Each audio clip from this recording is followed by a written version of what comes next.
And he's like, I know who Rick Ross is. I know Rick Ross is the, every day I'm hustling.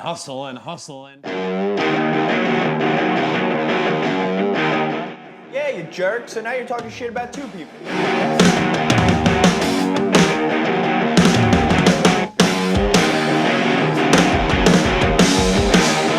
Oh yeah, Mark's being an asshole. I'll watch that. Well, there you go, ladies and gentlemen.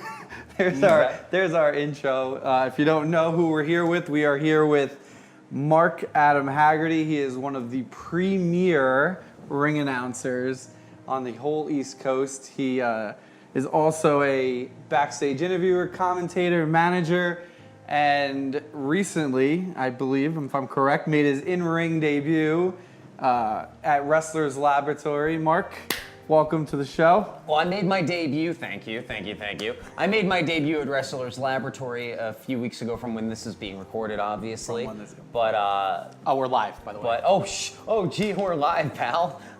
We a few weeks later at Battle Club Pro, I wrestled again. I don't know if you saw that. Basically the same kind of circumstances. The general manager, commissioner guy at Battle Club Pro said basically like, I'm having a gauntlet match. Anyone can enter. Get out of here, Haggerty. He kicked me out of the ring. He made it impossible for me to turn it down. So I went back. I put on my, my ring gear, my Adidas tracksuit. Yeah. I went in and I mixed it up with Joe Gacy, which was a mistake, and Tasha Steelz, which was a bigger mistake. And I was the first one eliminated in the match, but that's okay, because I was thrown to the outside, and I immediately said, you know what, that's fine. You miss 100% of the shots you don't take. I unzipped my tracksuit, and my suit for the show was still underneath, pristine as could be, and yeah. So yes, I'm a wrestler. Beautiful. You're a wrestler? Yeah, well, do you define yourself as a wrestler? Or? I've been in wrestling matches. So out of the many roles you have in wrestling, what would you say is your prime spot that you're actually ring announcing for sure. I work for a lot of different promotions, and I work as a ring announcer more often than not. A lot of the promotions that bring me in for, like for instance, probably by the time this airs, it'll have passed, but the Stan Styles Intergender Bonanza, which is a one-off every year. It's an intergender show in Wheeling, West Virginia. There's a lot of big one-off shows like that I get brought in for. So primarily I'm known as a ring announcer, but I'm a manager in a lot of different places. As you said, I do commentary, I do backstage interviews and stuff like that, but primarily ring announcing is what I do. But is that that's what you like to do the best? Or that's what I like to do the best, for sure. Started doing all this commentating.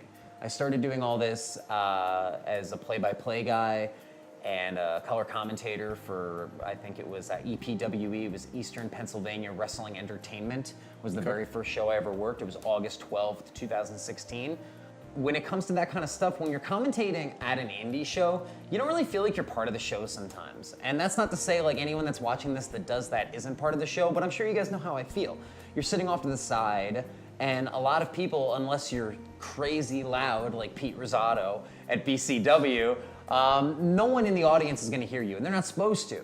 So sometimes it feels like you're not part of it. So the first time I was asked to be a ring announcer, and that was at Dynasty in, I believe it was St. Johnsville, New York was my first show there.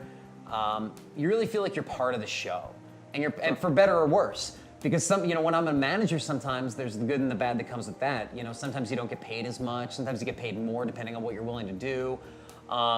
But when you're a manager, like when you're a wrestler, a lot of times you can do it and then leave. You know what I mean? You can come, do your thing, and leave. You plan out your stuff, and the promoters are like, yep, here's your money, go ahead. When you're an announcer, you have to be there the whole night, which a lot of the guys that drive with me sometimes realize like halfway through the show, where they're like, oh yeah, I'm on before intermission. We can get, Haggerty, do you have to announce the main event? So ring announcing though is my bread and butter, and I love doing it. Well, I always wanted to be involved in wrestling, like everyone does. And I feel like you guys, like a lot of podcasters out there and people like that, certain people, like, we know our limits.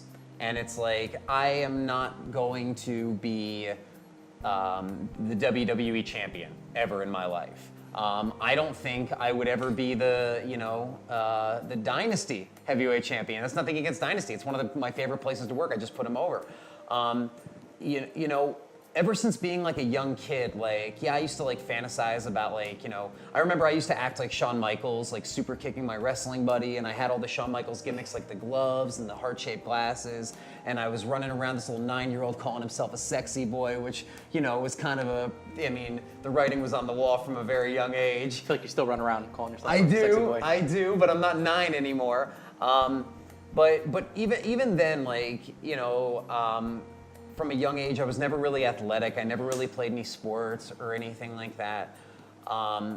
So I kind of figured like announcing would probably be like something. And I remember announcing like my action figures and stuff like that. I was a theater kid. I was the class thespian. And yeah, everyone out there that wants to make the joke, sounds like a lesbian, ha ha ha. You guys are adults that understand what a thespian is, but there's always that one person in the crowd that's like, lesbian, ha ha ha. I was that kid in high school. I was too, and then I won it. But I was the theater kid. I actually founded my own theater company during the summertime. There used to be a theater, a summertime theater thing, gimmick, whatever, that ran in my hometown every single summer. And the year that I joined up with it and had the time of my life was the last year they did it.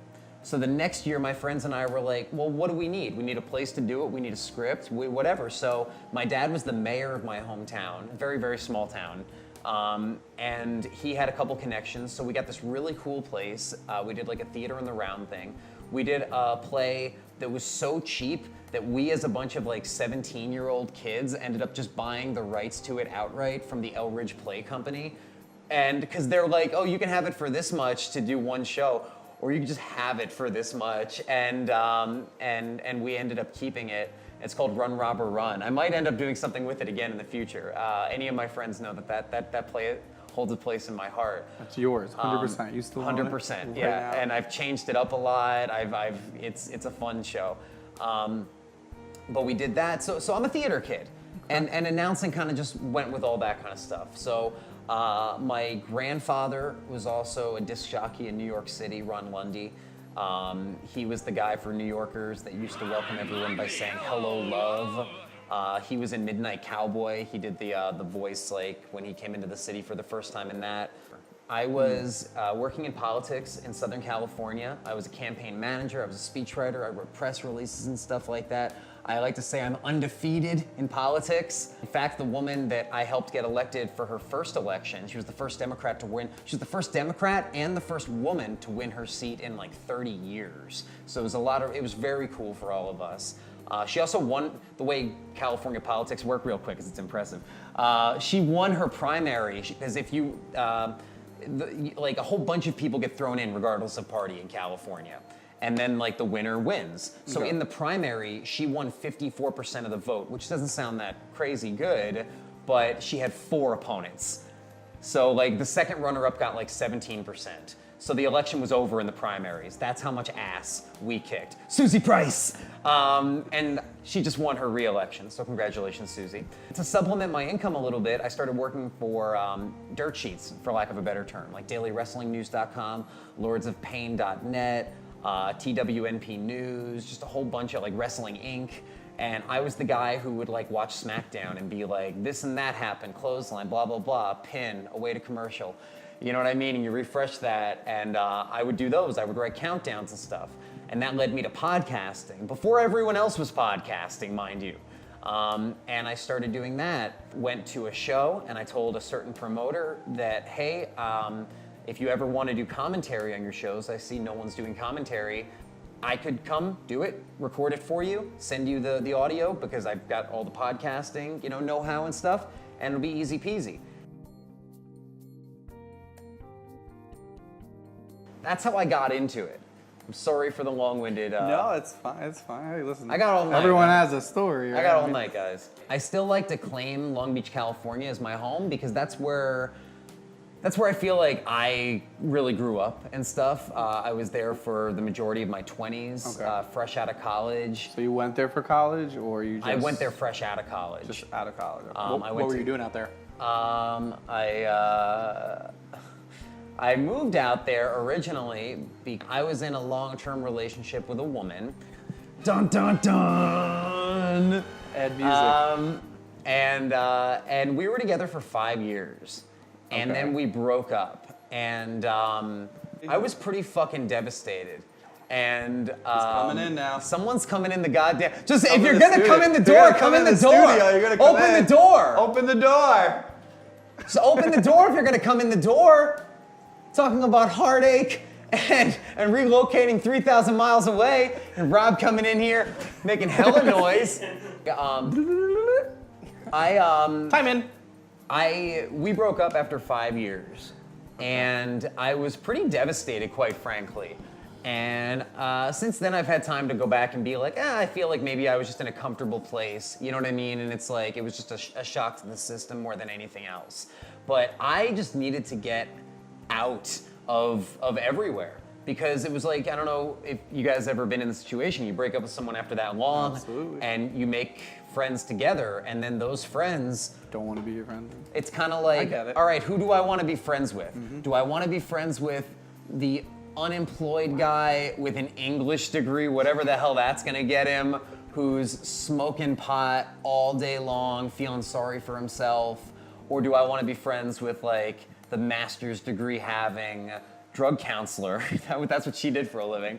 Wow. Yeah, you know what I mean? I don't blame my friends, you know what I mean? I remember my friends and I, immediately after it happened, we went away to Atlanta to see WrestleMania 27. And I was just I was horrible. The whole, like, I almost,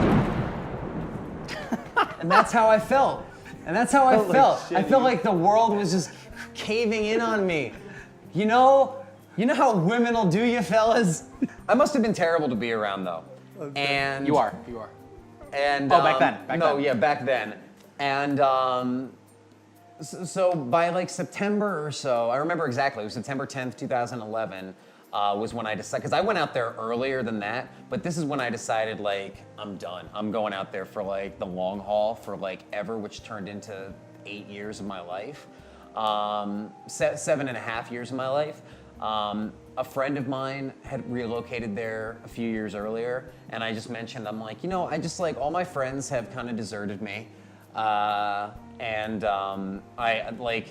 had this thought, like, Southern California, it's so sunny. Like every time I've ever been there, it never rains. Whenever I see it on TV, it's just like sunny as hell.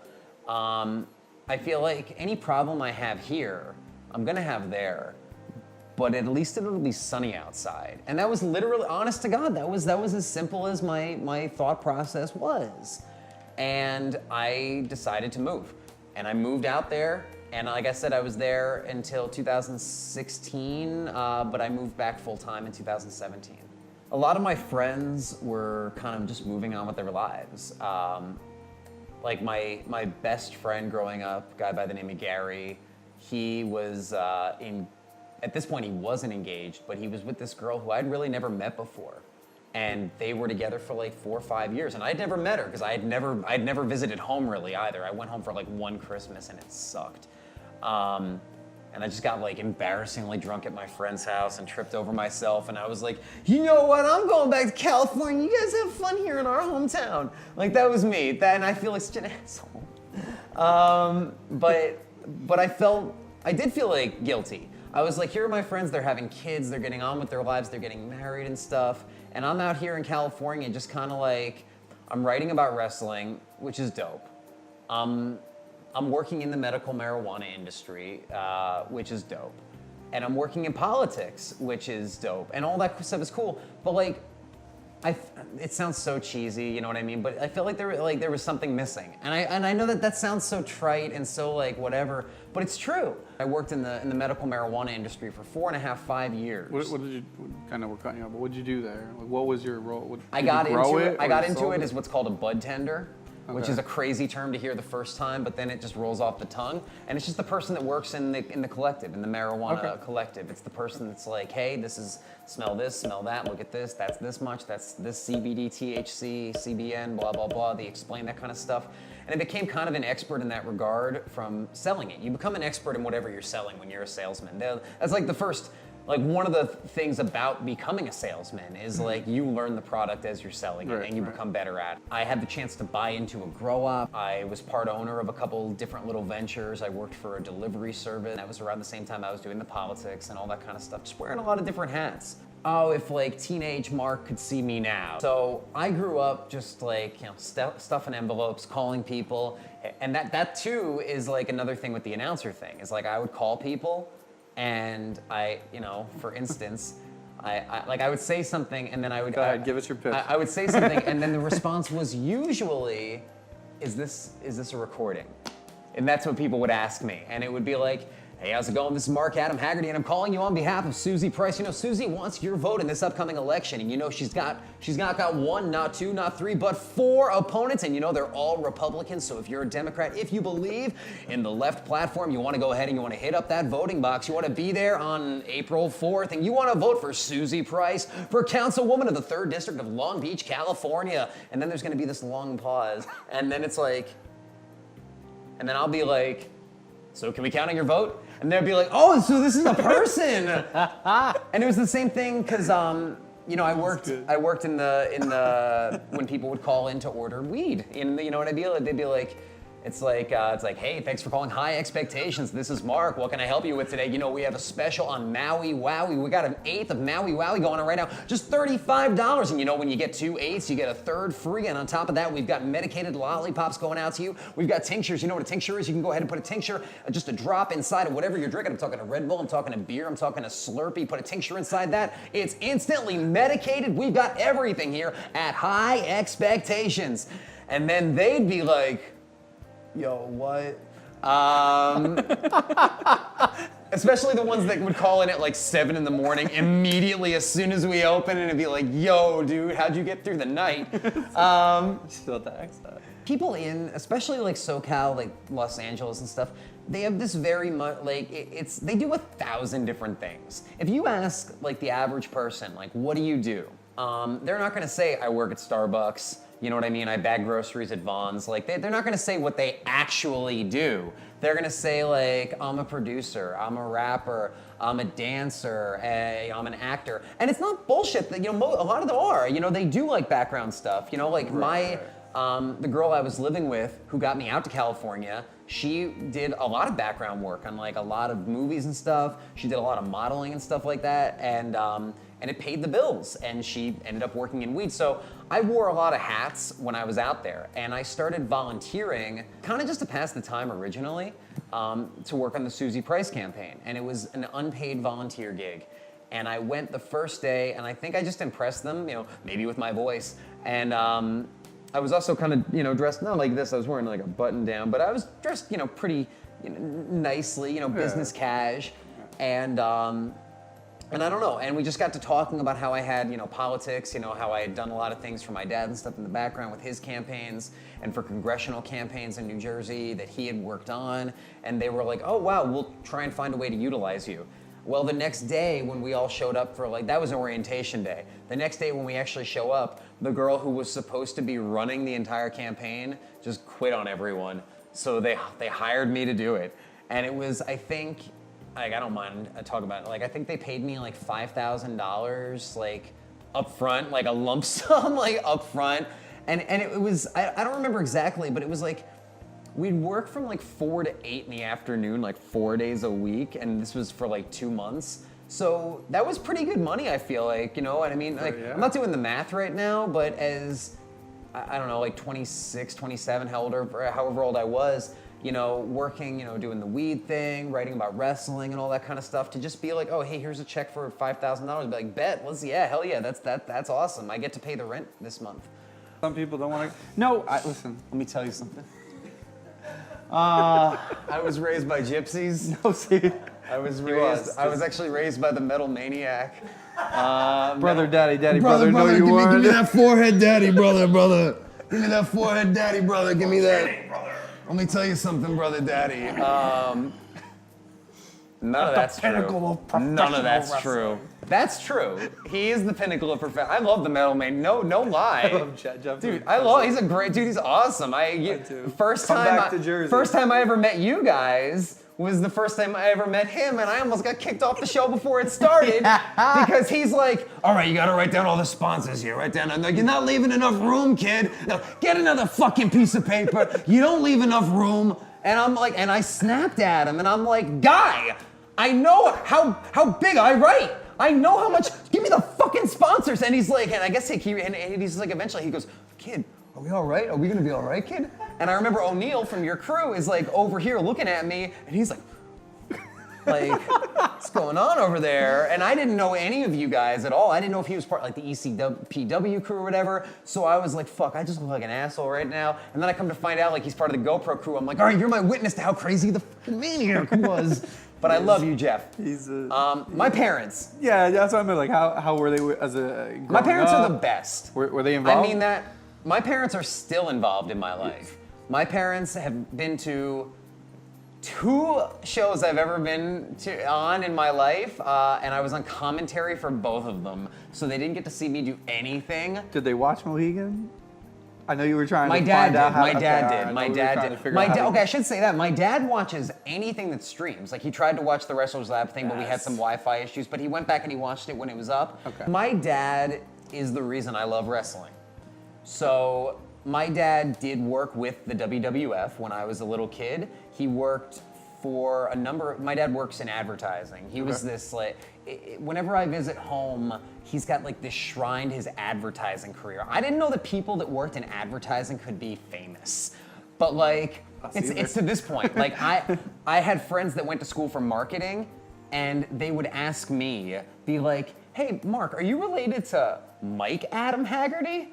And I'm like, yeah, that's my dad. Why? And they're like, oh, we learned about him in like class, and it's, I guess like in the 80s, like when advertising was sexy. Like my dad, I like to think he was like Patrick Bateman, but not murdering people and shoving kittens into ATMs. Like banging chick. I like to think of my dad with that 80s like motif, like banging chicks, looking at himself in the mirror, like, yeah, dig it. Is your dad gonna watch this? He certainly is. He certainly is, Okay. Dad. Hi, Dad. My dad, he did advertising work at WWE. Okay. So he grew up a fan. Like, he was a fan of Bob. Bob Backlund is probably his favorite. Okay. Bruno Sammartino, yeah, but I think Bob Backlund is more his time period. And I always say it like this. We had WrestleManias 1, 2, 3, and 5. And they were all in like these big, almost like Disney big boxes, you know, like the puffy kind of boxes, but they were black. And I was like this 4 or 5-year-old kid, and I'm seeing those, and I'm like, what are those? These might be things I shouldn't see. As like a kid, I found these, and my dad was like, oh yeah, you can watch these, whatever, Hulk Hogan, you know, how bad can that be? So I was hooked immediately based on like WrestleManias 1, 2, 3, 5. And then I ended up getting like 4 at like a garage sale Is or that something. age what for you? 5 or 6 or so. So I was like, this was like 90, 91. So that kind of wets my whistle. And I watched these VHSs over and over and over and over and over. I remember when my sister was born too. This is something I've never mentioned, I don't think, ever before. Exclusive. When my sister was born, this older kid who lived down the street from me, who must have been like 15 or 16 or whatever, his mom told him, like, Say so whatever you she want. rounded up like all these toys, and he brought them down like, hey, and I even like from a young age, I remember this, like, hey, I know like you've got a young sister, I had a younger sibling sort of thing, your parents, everyone, they're obviously gonna be kind of distracted. Here's like a Santa sack of toys, of like loose figures. But dude, this got me into like all the things I love. I'm talking G.I. Joes, Transformers, wrestling figures and stuff like that. The beginning of my wrestling figure collection. LJNs, AWA figures, you know what I mean? Like the ones that were like He-Man figures. He-Man, obviously. Gloop. You know me, I like a He-Man. And I also have one thing that I'll never give away, and it's a pin, like a big old button pin for WrestleMania 9. And WrestleMania 9 ended up being the first show that I ever watched live.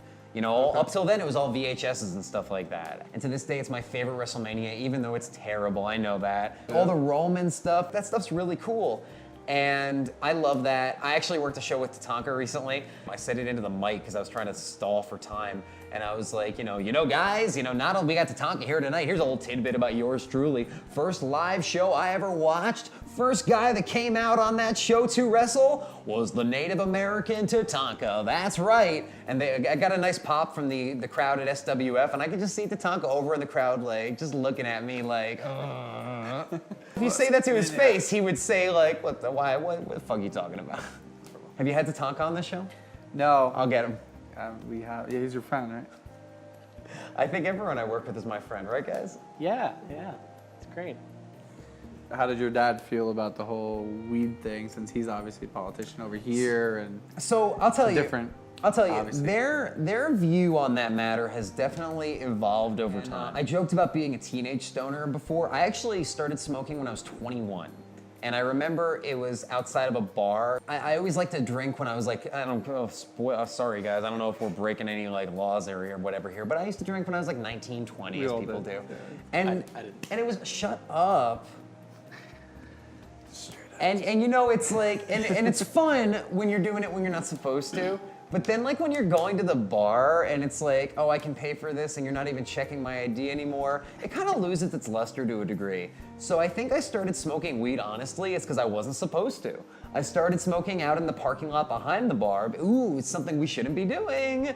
And it's something that at first I really just, you like getting high as a kid. That's really what it was. And my parents, at the time, I was 21. My parents hated it. You know what I mean? It was 2007. They absolutely hated it. If anything in the house ever smelled like it, they'd lose their shit. You know what I mean? They'd go on the warpath. They're Irish Catholic. My dad goes to church every single week to this day. Like clockwork. Regardless of the weather. So they had their opinions. Then when I moved out to California and they saw that it was like a viable career that I had made for myself, they kind of had the opinion of like, and he's like, look, I don't care. If it's legal, it's legal. I like the tax benefits for it and everything. I like the medical, whatever, but I just can't stand the smell of it. And a lot of people say that, and I think that's crazy, first of all. I know people that don't smoke that like the smell of it.